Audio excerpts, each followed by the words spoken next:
मुकद्दस मत्ती रसूल की अंजील उसका दूसरा बाब।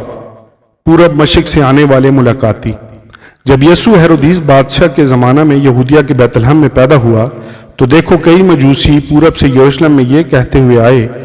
कि यहूदियों का बादशाह जो पैदा हुआ है वो कहाँ है,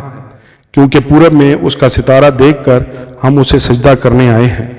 ये सुनकर हेरोदीस बादशाह और उसके साथ यरूशलेम के सब लोग घबरा गए और उसने कौम के सब सरदार काहिनों और फकीरों को जमा करके उनसे पूछा कि मसीह की पैदाइश कहाँ होनी चाहिए। उन्होंने उससे कहा, यहूदिया के बैतलहम में, क्योंकि नबी की मार्फत यूँ लिखा गया है कि ए बैतलहम यहूदा के इलाके, तू यहूदा के हाकिमों में हरगिज़ सबसे छोटा नहीं, क्योंकि तुझ में से एक सरदार निकलेगा जो मेरी उम्मत इसराइल की गलाबानी करेगा। इस पर हेरोदीस ने मजूसियों को चुपके से बुलाकर उनसे तहकीक की कि वो सितारा किस वक्त दिखाई दिया था, और ये कहकर उन्हें बैतलहम को भेजा कि जाकर उस बच्चे की बाबत ठीक ठीक दरियाफ्त करो, और जब वो मिले तो मुझे खबर दो ताकि मैं भी आकर उसे सजदा करूं।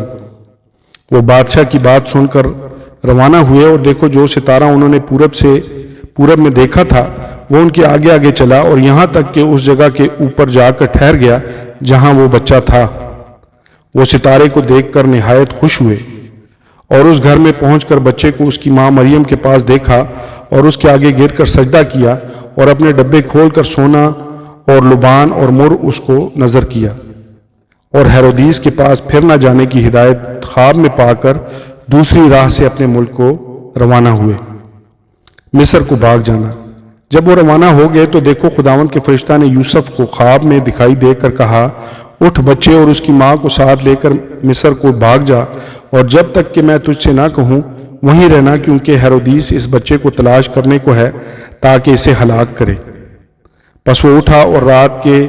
वक्त बच्चे और उसकी माँ को साथ लेकर मिस्र को रवाना हो गया,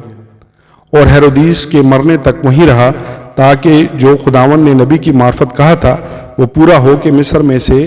मैंने अपने बेटे को बुलाया। बच्चों का कत्लेआम।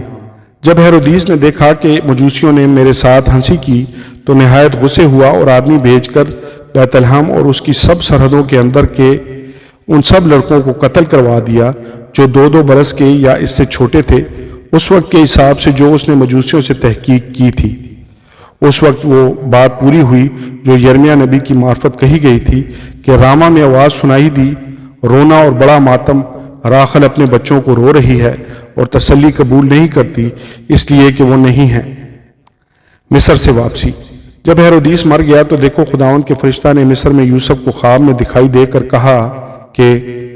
उठ इस बच्चे और इसकी माँ को लेकर इसराइल के मुल्क में चला जा, क्योंकि जो बच्चे की जान के ख्वाहां थे वो मर गए। बस वो उठा और बच्चे और उसकी माँ को साथ लेकर इसराइल के मुल्क में आ गया, मगर जब सुना कि अरखलाऊस अपने बाप हेरोदीस की जगह यहूदिया में बादशाही करता है तो वहाँ जाने से डरा और ख्वाब में हिदायत पाकर गलील के इलाका को रवाना हो गया और नासरत नाम एक शख्स शहर में जा बसा ताकि जो नबियों की मार्फत कहा गया था वो पूरा हो कि वो नासरी कहलाएगा। आमीन और आमीन।